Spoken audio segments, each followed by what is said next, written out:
बिजनौर के पास एक छोटे से गांव में रहमत काका अपनी मशहूर बिरयानी का स्टॉल लगाया करते थे। उनका छोटा सा ढाबा भले ही साधारण था, रहमत काका का दिल भी उनकी बिरयानी की तरह बहुत बड़ा था। वे गरीब लोगों के लिए बिरयानी की प्लेट सिर्फ 10 रुपए में बेचते थे ताकि कोई भूखा ना रहे। जो अमीर लोग आते उनसे वे 20 रुपए लेते थे। मजदूर हांफता हुआ ढाबे पर पहुंचता है। अरे रहमत काका, जल्दी से एक प्लेट बिरयानी लगा दो, बहुत तेज की भूख लगी है, काम पर भी जाना है। अरे रे, इतना क्यों घबरा रहे हो बेटा? अभी लगाता हूँ गर्मा गर्म बिरयानी, बैठो इधर। अरे खुशबू ही नहीं, स्वाद भी याद रखोगे। लो, तैयार है तुम्हारी प्लेट। मजदूर जल्दी जल्दी खाना शुरू करता है। वाह काका, कसम से आज तो मजा आ गया। इतनी स्वादिष्ट बिरयानी, थकान ही उतर गई। मेहनत करने वालों के लिए तो बनाते हैं बेटा, पेट भरकर खाओ। मजदूर मुस्कुराता है, काका को सलाम करता है और अपने काम पर निकल जाता है। तभी एक दुबला पतला सा बच्चा धीरे धीरे ढाबे के पास आता है। काका, एक प्लेट लीवर बिरयानी खिला दो ना, बहुत तेज की भूख लगी है। रहमत काका बच्चे को ऊपर से नीचे तक देखते हैं और तुरंत मुस्कुरा देते हैं। अरे क्यों नहीं बेटा, भूखे पेट किसी को इंतजार नहीं कराते। बैठो यहाँ, अभी लगाता हूं तुम्हारे लिए गर्मा गर्म बिरयानी। लो बेटा, पहले आराम से खाओ, फिर बातें करेंगे। बच्चा जल्दी जल्दी खाने लगता है। पहला निवाला मुंह में जाते ही उसकी आंखें चमक उठती हैं। वाह काका, आपकी बिरयानी तो बहुत ही स्वादिष्ट है। पेट भी भर गया और मन भी खुश हो गया। बस बेटा, यही तो चाहता हूं, जो भी यहां से खाए खुश होकर जाए। काका, आप इतनी सस्ती बिरयानी क्यों बेचते हो? हम तो आपकी बिरयानी खाने इतनी दूर से आते हैं। दूसरे ढाबों पर तो बहुत महंगी मिलती है। अरे बेटा कोई बात नहीं, मैं सस्ती बिरयानी बेचकर भी अपना गुजारा कर लेता हूं। लेकिन जब तुम जैसे बच्चे और मेहनत करने वाले लोग पेट भरकर मुस्कुराते हुए जाते हो ना, वही मेरी असली कमाई है। सच काका, आप बहुत अच्छे हो। अब मैं अपने दोस्तों को भी यहाँ लेकर आऊंगा। जरूर लाना बेटा, जितने ज्यादा लोग खुश होंगे उतना मेरा दिल खुश होगा। तभी दूर से चमचमाती कार आकर रुकती है। दरवाजा खुलता है और गांव का अमीर सेठ अकड़ते हुए नीचे उतरता है। ओए काका, ये लो 500 रुपए और मेरे लिए जल्दी से एक प्लेट लीवर बिरयानी लगा दो, मुझे इंतजार पसंद नहीं है।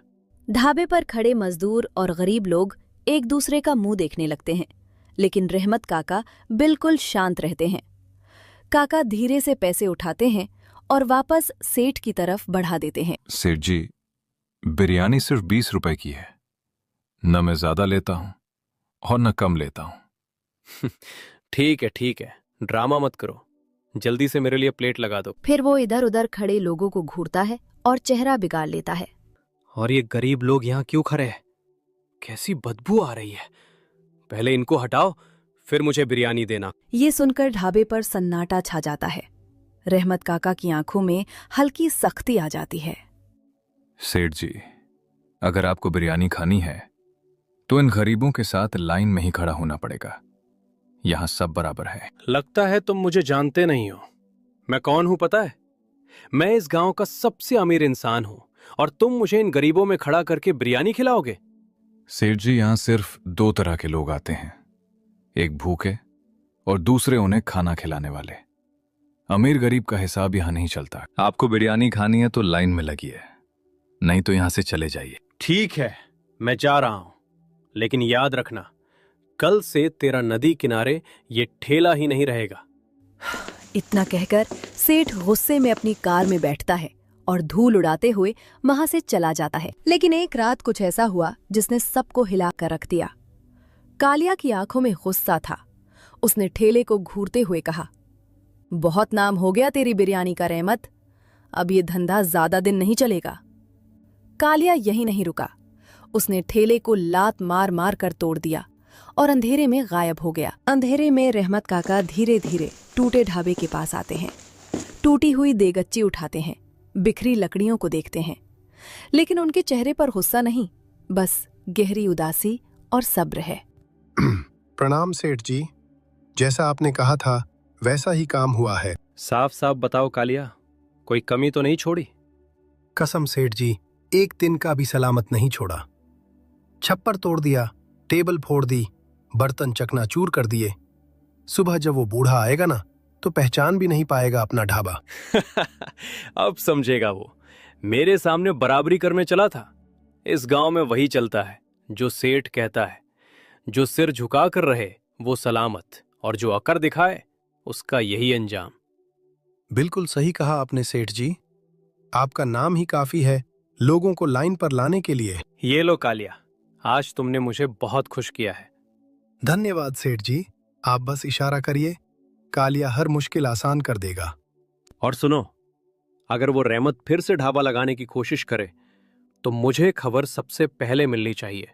जी सेठ जी, इस बार तो सिर्फ ढाबा टूटा है, जरूरत पड़ी तो। या ऊपर वाले, ये मेरे साथ क्या हो गया? मेरी तो रोजी रोटी ही छीन गई। अब मैं क्या करूंगा? किसको खिलाऊंगा? कैसे जीऊंगा?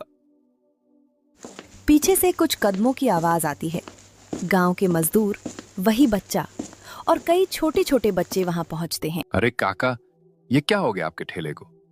काका, आप रो क्यों रहे हो? कुछ नहीं बेटा, बस सब खत्म हो गया। काका, आप चिंता मत कीजिए, कोई ना कोई रास्ता जरूर निकलेगा। नहीं बेटा, अब कुछ नहीं बचा। ठेला भी गया, सामान भी गया, मैं हार गया। फिर अचानक एक मजदूर अपनी जेब से मुड़े तुड़े नोट निकालता है। काका, ये मेरे पास जो थोड़े पैसे हैं आप रख लीजिए। और ये मेरी तरफ से? काका, ये मेरी पॉकेट मनी है, आप अपना ठेला फिर से लगा लो ना। धीरे धीरे सब बच्चे अपनी अपनी छोटी बचत काका के सामने रख देते हैं। नहीं बेटा, मैं ये पैसे नहीं रख सकता। तुम लोग अपना घर का खर्चा कैसे चलाओगे? ये तुम्हारी मेहनत की कमाई है। काका, घर का खर्चा तो तब चलेगा ना जब आप फिर से अपना ठेला लगाओगे। हम कम पैसों में आपकी बिरयानी खाकर ही तो ताकत पाते हैं काम करने की। तुम लोग तो मेरे अपने निकल गए। ठीक है बेटा, अगर तुम सब मेरे साथ हो तो रहमत फिर से खड़ा होगा। रहमत काका के ठेले पर फिर से रौनक लगी हुई है। देगटी से उठती बिरयानी की खुशबू दूर तक फैल रही है। मजदूर लाइन में हैं, बच्चे मुस्कुरा रहे हैं और ताका पूरे मन से प्लेटें भर रहे हैं। तभी गांव की सड़क पर एक बड़ी चमचमाती कार आकर रुकती है। अरे काका, यहाँ तो खूब भीड़ लगी है। जरा बताइए, आप इतनी सस्ती बिरयानी कैसे बेच रहे हो? तुम्हें तो कोई प्रॉफिट भी नहीं होता होगा। साहब, हिसाब थोड़ा अलग है मेरा। कैसा हिसाब काका? जरा हमें भी समझाइए। साहब, जो गरीब बच्चे आते हैं ना, उन्हें मैं 10 रुपए में बिरयानी दे देता हूं, और जो मजदूर भाई आते हैं उन्हें भी सिर्फ 10 रुपए में ही खिलाता हूं। और जो अमीर लोग आते हैं उनसे मैं 20 रुपए ले लेता हूं। बस इसी से गुजारा चल जाता है। लेकिन काका, 10 रुपए में खिला रहे हो, इससे बढ़िया तो तुम उनको फ्री में ही खिला दो। नहीं साहब, मैं नहीं चाहता कि उन्हें लगे मैं उन्हें भीख दे रहा हूं। उन्हें ऐसा लगना चाहिए कि वो अपनी मेहनत की कमाई से खा रहे हैं, इज्जत से खा रहे हैं। इसलिए मैं कम पैसों में खिलाता हूं, मुफ्त में नहीं। वाह काका, आज के जमाने में भी ऐसे सोचने वाले लोग हैं, यकीन ही नहीं होता। आप सिर्फ बिरयानी नहीं बेच रहे, आप लोगों की इज्जत बचा रहे हो। थोड़ी दूरी पर वही घमंडी सेठ खड़ा ये सब सुन रहा होता है। उसके चेहरे का रंग उड़ जाता है। मैंने इतने भले इंसान के साथ इतना बुरा किया। जो आदमी गरीबों की इज्जत बचा रहा है, मैंने उसी का घर उजाड़ दिया। रामू, तुम अभी जाओ और उस रहमत काका को कुछ पैसे देकर आओ। जी साहब। और सुनो, उन्हें यह भी कहना कि उनके ठेले के टूटने में मेरा कोई हाथ नहीं था। मैं नहीं चाहता वो मुझे गलत समझे। क्या हुआ रामू, चुप क्यों खड़े हो? जाओ, जो कहा है वो करो। साहब, वो एक बात कहनी थी। सीधे सीधे बोलो। साहब, अब आपके पास कुछ नहीं बचा। क्या मतलब? क्या बकवास कर रहे हो तुम? साहब, आपके भाइयों ने सब कुछ बेच दिया है। क्या? जी साहब, आज सुबह ही वो लोग सारा सामान, जमीन सब बेचकर पैसे लेकर शहर भाग गए। नहीं, ये झूठ है, ऐसा नहीं हो सकता। साहब, ये हवेली भी बिक चुकी है, नए मालिक कभी भी आ सकते हैं। जिसने दूसरों का घर उजाड़ा, आज उसका अपना घर चला गया। कुछ देर बाद सेठ धीरे धीरे उठता है, चारों तरफ आखिरी बार अपनी हवेली को देखता है। वो अपने बचपन के दोस्त गोपाल के घर पहुंचा। गोपाल, मेरा सब कुछ खत्म हो चुका है। तू मेरा बचपन का दोस्त है। आज मैं तेरे पास मदद मांगने आया हूं। अगर तू भी हाथ खींच लेगा तो मैं कहीं का नहीं रहूंगा। अरे सेठ जी, ये क्या हाल बना रखा है आपने? आपका सब कुछ कैसे खत्म हो गया? आप तो पूरे गांव में अपने आप को सबसे बड़ा रईस बताते फिरते थे। लोग तो आपकी मिसाल देते थे। गोपाल, अब मुझे ताने मत मार। वक्त ने ऐसा पलटा मारा है कि मैं खुद समझ नहीं पा रहा। मेरा अपना भाई सब कुछ बेचकर, सारे पैसे लेकर शहर भाग गया। मेरे पास अब कुछ भी नहीं बचा, न दौलत न सहारा। सेठ जी, मैंने आपको पहले भी समझाया था, इतना बड़ा बोल मत मारिए। वक्त हमेशा एक जैसा नहीं रहता, लेकिन उस समय आपको अपनी अमीरी पर बहुत घमंड था। आज देखिए, वही वक्त आपको यहां ले आया। मुझे अपनी गलती का एहसास हो चुका है गोपाल। इंसान जब गिरता है ना, तब उसे अपनी औकात और अपनों की पहचान दोनों हो जाती है। अब मैं तुझसे हाथ जोड़कर मदद मांग रहा हूं।